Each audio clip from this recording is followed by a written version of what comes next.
দাদা তো আর এমনি ডক্টর ইউনূসকে দেখে হাত জোড় করে না, বাবা আপনি আমার বাবা।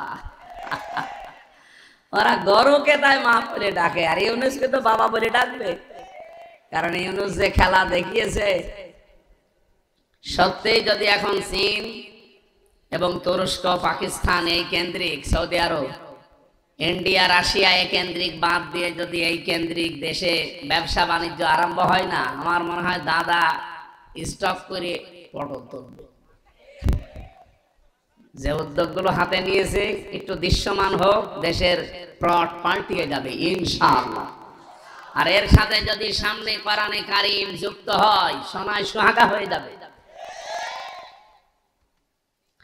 আমার ভাইরা, এবার একটা আশার সঞ্চার করছে। যদিও এখানে যারা আলেম ওলামা এখানে দাঁড়িয়ে আছে, কেন আরো অ্যাক্টিভ ভাবে শুনবেন, আমি ক্লাস করাচ্ছি। যারা আলেম ওলামা আছেন তারা এভাবে পড়েছেন কিনা আমি জানি না, আমার মনে হয় এভাবে আপনারা পড়েননি। দেখেন আপনি মিলাতে পারেন কিনা।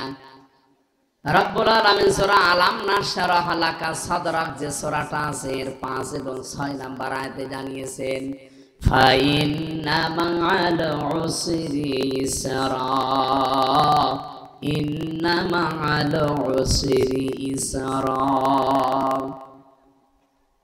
আপনি একটু খেয়াল করে দেখেন আয়াতটার দিকে। আমিও সারা জীবন সে জন্মের পর থেকে পড়তেছি, কিন্তু না, আমি এতদিনও বুঝি নাই।